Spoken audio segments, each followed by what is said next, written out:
네, 구독자 시청자 여러분 반갑습니다. 박 작가입니다. 비트코인 가격이 12월 초 이후로 처음으로 지금 40K를 하회를 했습니다. 그래서 지금 시장에 무슨 일이 일어나고 있는지, 가격이 계속해서 지금 하락을 할 것인지 반등을 할 것인지 여러 가지 의구심들이 있으실 텐데요. 각종 데이터를 통해서 알아보도록 하겠습니다. 네, 오늘 영상이 도움이 되셨다면 구독, 좋아요, 댓글, 알림 설정 정중히 부탁드리겠습니다. 네, 그러면 비트코인 차트 보겠습니다. 네, 비트코인이 지금 하루 사이에 크게 장대 음봉을 그리면서 하락을 했습니다. 그래서 지금 40K를 하회를 해서 현 시점에서도 이 구간을 회복하지 못하고 39.5K에 머물고 있습니다. 자, 그런데 이 40K라고 하는 구간은요, 12월 4일 이후로 처음으로 하회를 했고, 그리고 심리적으로도 굉장히 중요한 어떤 구간이다라고 볼 수가 있습니다. 그래서 단기적인 추세로 봤을 때 이 구간을 좀 빠르게 회복하는 것이 상승 추세로 전환해서 가장 중요한 부분이다라고 볼 수가 있고요. 만약에 이 구간을 지키지 못하고 추가적으로 하회를 했을 때는 어디까지 갈 수 있을지, 혹은 여기서 반등을 했을 때는 어떤 구간들이 가장 중요하게 작용을 하게 될지는 뒤에서 한번 설명을 드려보겠습니다. 네, 비트코인은 어제 하루 동안에 5.07% 하락을 했고요. 이더리움은 6.02% 하락을 했습니다. 그 외 나머지 알트코인들도 대부분 굉장히 빨갛게 불이 들어온 걸 볼 수가 있습니다. 그러니까 대부분 5%에서 10% 정도는 다 하락을 했다라는 걸 알 수가 있죠. 네, 그래서 지금 중요한 부분은 지금 투심 자체도 좀 꺾이고 있는 모습들을 보이고 있습니다. 지금 공포 및 탐욕 지수가 하루 사이에 5단계 또 하락을 해서 50으로 지금 중립으로 전환을 했습니다. 네, 그러면 CBD 지표 보겠습니다. 우선 가격대가 갑자기 이렇게 무너지면서 원래 얇았던 매수벽들을 순식간에 뚫고 지금 하회를 하는 모습들을 보이고 있는데요. 먼저 매도벽부터 보시면은 여전히 동일한 구간 44K와 45K에 두텁게 형성이 되어 있습니다. 그리고 그 상단 구간에는 좀 헐빈하게 형성이 되어 있다가 그 이후 50K 정도 부근에 좀 상대적으로 뚜렷하게 형성이 된 거를 확인할 수가 있습니다. 그럼 매수벽을 한번 살펴보면은 지금 40K 더 하단으로 해서 지금 39K부터 그 하단까지 굉장히 촘촘하게 형성된 구간들을 확인할 수가 있습니다. 가장 두텁게 형성된 구간은 38K이고요. 지금 보시면은 가장 진하게 형성이 되어 있습니다.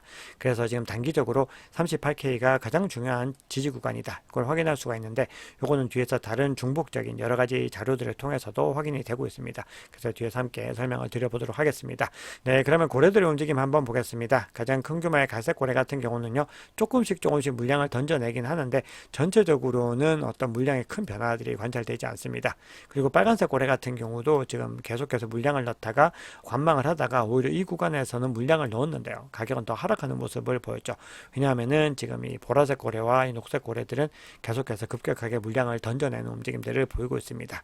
그래서 전체적인 물량 자체가 굉장히 꺾이는 모습들을 보이고 있습니다.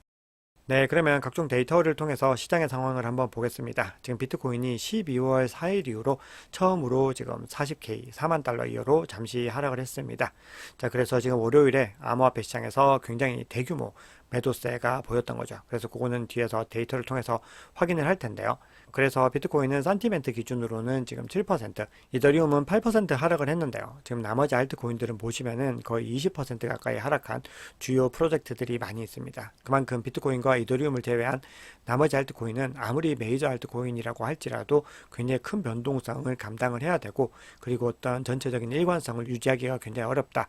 이걸 다시 한번 강조를 드리겠습니다. 네, 그런데 더 중요한 사실은요, 지금 시장에서는 굉장히 많은 지금 퍼드 뉴스들이 나오고 있고, 굉장히 가격 전망에 대해서도 막 아무렇게나 지금 가격을 뭐 어디까지 내려갈 것이다, 이런 전망들도 굉장히 많이 나오고 있습니다. 그만큼 지금 시장에서는요, 좀 뭔가 많은 어떤 공포 분위기들이 더 조성이 되고 있다라는 것을 우리가 확인할 수가 있습니다. 그리고 비트코인에 대한 언급도 지난주보다 굉장히 또 30% 이상 감소하는 모습들을 보이면서 지금 전체적으로 시장이 억눌려 있는 모습들인데요. 이 구간들이 언제까지 이어질지 한번 보도록 하겠습니다.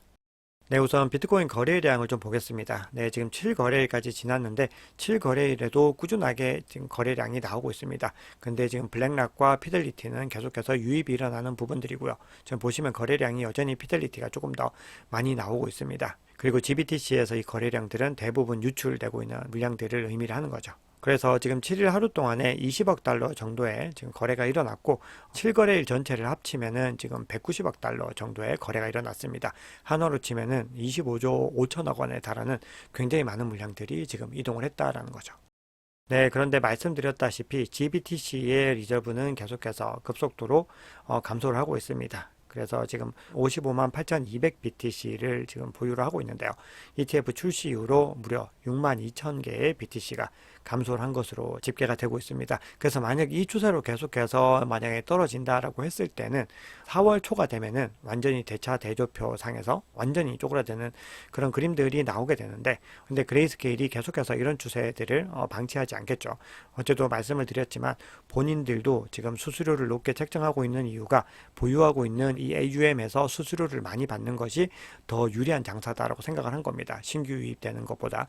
그렇기 때문에 지금 유출이 계속해서 일어나다가 계산기를 두드려서 신규 유입 대비 수수료 수익을 갖다 계산을 하게 된다는 겁니다. 그래서 그 시점이 되면은 본인들도 이제 수수료를 낮추는 그 정책들에 동참을 하게 될 가능성이 높겠죠.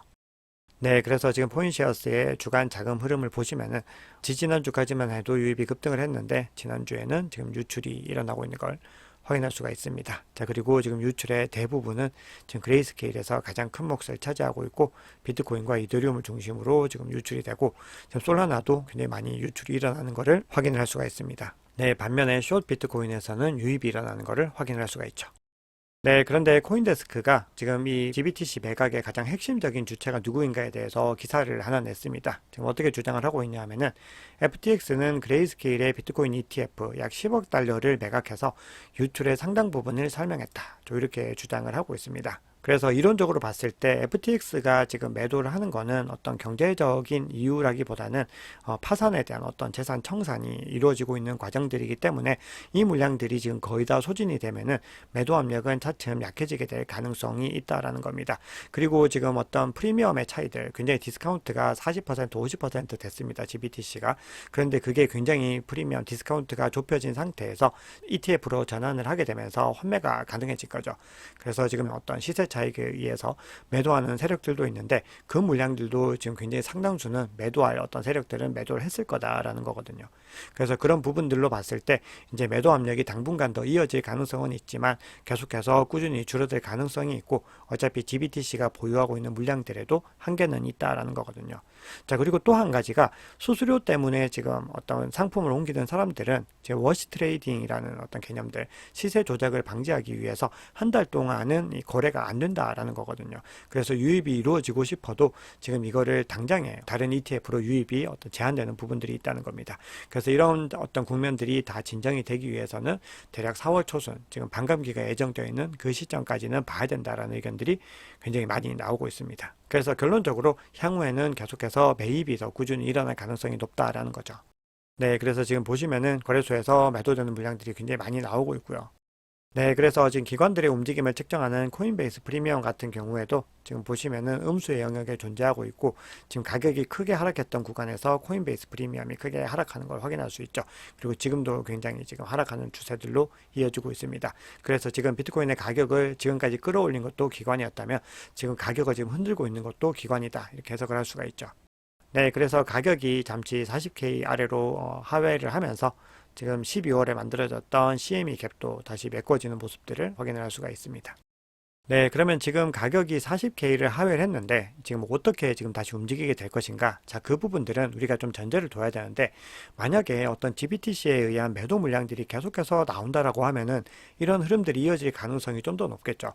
자, 그럼에도 지금 계속해서 블랙락과 피델리티는 유의미한 어떤 유입들을 이뤄내고 있습니다. 그래서 유출량보다 지금도 유입량이 더 많은 상황인데, 유입량들이 더 많이 늘어나는 추세들로 일어나게 되면은 이제 추세들은 당연히 반전될 수 있는 부분들이 있습니다. 그런데 지금 현재의 정서들이 계속해서 유지되는 여러 가지 심리적인 요인들과 기술적인 분석들까지 감안을 했을 때는 일단 4월 초까지는 계속해서 이 상황들을 지켜봐야 될 가능성이 있다는 의견들도 분명히 시장에서 존재하고 있습니다. 그래서 우리가 가격대를 봤을 때 만약에 지금 40K를 하회를 했는데 이 구간이 이제 하회를 해서 빨리 회복을 하지 못하면 이 지지 구간이 저항 구간으로 바뀐다는 거죠. 이 기술적인 분석에서 가장 기본적인 내용인데, 그 구간에서 만약에 저항 구간을 테스트를 해서 계속해서 넘지를 못하면 그 저항 저항 구간이 더 뚜렷해진다라는 거죠. 그렇게 됐을 때 우리는 38K까지 어떤 가격 하락에 대한 부분들은 좀 염두에 둬야 된다. 이런 의견들이 있습니다. 자, 그런데 만약에 38K까지 내려가서 이 구간에서도 하회를 한다면 그 다음 저항 구간은 34K 그리고 30K까지도 뭐 어떤 시나리오 상으로는 열려 있다라는 것이고요. 그리고 시장에서는 거기까지 갈 것이다. 뭐 이런 주장을 하는 의견들도 있는데 일단은 거기까지 시나리오를 가져간다라기보다는 일단 38K까지 어떻게 갈 수 있는지 여부들을 지켜보는 것이 지금 단기적인 어떤 추세에서는 중요한 부분이다. 이렇게 볼 수가 있습니다. 네, 그리고 단기적으로 주요 저항 영역은요, 40K를 빨리 회복을 해서 41.5K와 42.2K를 빠르게 회복을 하고 그 이후에 44.7K까지 빨리 회복을 하는 것이 단기적으로 중요한 미션이다. 이렇게 볼 수가 있겠습니다. 네, 그래서 지금 보시면은 지금 가격대가 지금 요 40K 하단에 위치를 하고 있는데 사실 이 구간은 매물대가 얇다는 거거든요. 그리고 그 하단이 더 두껍게 형성이 되어 있는 부분들이죠. 그래서 48K까지 요 구간을 지금 지켜내는 것이 굉장히 중요하다. 그래서 첫 번째 미션은 빨리 40K를 상회에서 상단으로 올라가는 부분들이 중요하고요. 그리고 하회했을 때는 여기까지를 주목을 해야 된다는 부분들입니다. 자, 그런데 만약에 이 구간을 넘고 나면요, 굉장히 두껍게 매물대가 형성이 되어 있기 때문에 단기적으로 지금 41.5K 아까 말씀드렸던 그 구간을 뚫고 올라가기가 굉장히 좀 쉽지가 않습니다. 그래서 이 구간이 중요한 첫 번째 저항 구간이다. 이렇게 말씀을 드리겠습니다. 네, 그리고 지금 주간 지표로 봤을 때 LMACD 지표도 지금 데드크로스가 지금 일어나고 있습니다. 그래서 계속해서 하회를 해서 지금 음의 영역까지도 지금 내려갈 가능성을 염두에 둬야 된다. 이렇게 볼 수 있습니다. 네, 그런데 반대 의견을 제시하는 의견들도 있습니다. 지금 4시간봉 기준으로 봤을 때 계속해서 하회를 하고 있지만 지금 하락 외지형 패턴이 지금 나타나고 있다는 겁니다. 그리고 이 구간에서 지금 강세 다이버전스로의 어떤 전환들이 가능하다. 이렇게 주장을 하고 있습니다. 자, 그러면서 지금 RSI가 하단이 계속해서 상승하는 추세로 이어지고 있다는 거죠. 그래서 지금 강세 다이버전스가 나타나고 있는 패턴이기 때문에 지금 이 구간에서 반등의 시점 얼마 남지 않았다. 이런 의견을 제시하기도 합니다. 네, 그런데 비트맥스 공동 설립자이면서 이 시장의 대표적인 강세론자이죠. 아서에이즈 같은 경우는 요즘에 굉장히 베어리시한 의견들을 많이 제시를 하고 있습니다. 근데 뭐라고 얘기를 하고 있냐면은 지금 40K 하회하기 전에 올린 포스팅인데 40K를 이제 하회할 가능성이 있다라고 했는데 실제로 지금 하회를 했다라는 겁니다. 자, 그러고 나서 본인은 지금 35K에서 풋옵션을 매수를 했다라고 지금 주장을 하고 있습니다. 그래서 요 구간까지는 지금 하락할 가능성에 대해서 염두에 두고 있는 부분들이죠. 네, 그런데 비트코인을 비롯한 이 암호화폐 시장은요, 어떤 중요한 호재나 악재 뉴스에 의해서 완전히 상황이 반전되는 경우들도 많이 있습니다. 그래서 기술적인 분석이나 각종 데이터 분석들을 완전히 무효화시키는 경우들도 많이 있죠. 지금 뉴스가 사우디와 카타르가 100만 BTC를 매입할 것이다. 이런 발표가 나왔습니다. 이게 발표라기보다는 이런 뉴스가 전해진 건데요. 이게 어디서 나온 뉴스냐 하면은 유튜브 채널의 진행자가 이제 밝힌 내용인데 그 진행자만 얘기를 했으면 뭐 지지부진했을 텐데 여기에 대해서 굉장히 유명한 비트코인 맥시멀리스트이죠. 맥스 카이저도 비슷한 전망을 내놓으면서 이게 사실화될 수도 있겠다. 뭐 이런 기대감들이 나오고 있습니다. 그래서 시장에서는 이런 뉴스들이 만약에 현실화되면요, 엄청난 수요가 지금 들어온다라는 의미이기 때문에 가격의 큰 상승으로 연결될 가능성이 있습니다. 네, 그러면 이더리움 이야기 간단하게만 하고 영상 마무리하겠습니다. 네, 지금 이더리움 같은 경우도 어제 비트코인보다 더 큰 폭으로 하락을 했지만 올해는 이더리움의 해가 될 것이다. 이런 전망들이 많이 나오고 있죠. 자, 그런데 보시면은 이더리움의 거래소 물량은 계속해서 줄어드는데 스테이킹 물량은 거래소 물량을 압도하고 있는 것을 확인할 수가 있습니다. 그만큼 스테이킹 물량이 많이 늘어난다는 것은 이더리움 네트워크에 계속해서 자산을 갖다가 고정해두는 어떤 투자자들이 많이 늘어나는 개념이기 때문에 이더리움의 가치 상승으로 이어질 가능성이 높고요. 그만큼 이더리움 네트워크 안정성도 더 강화되는 효과들을 가져오게 되는 겁니다. 네, 그리고 이더리움 고래들이 어제 하루 사이에 6,450만 달러 상당의 어떤 이더리움 물량을 매집했다라는 기사도 전해졌습니다. 네, 그래서 지금 시장이 GBTC발 매도의 어떤 움직임들 때문에 지지부진한 움직임을 보이고 있지만 이런 움직임들이 계속해서 될 것이냐, 전혀 그렇지 않다라는 겁니다. 네, 오늘 준비한 얘기는 여기까지입니다. 여러분 오늘 영상이 도움이 되셨다면 구독, 좋아요, 댓글, 알림 설정 정중히 부탁드리겠습니다. 지금까지 박 작가였습니다.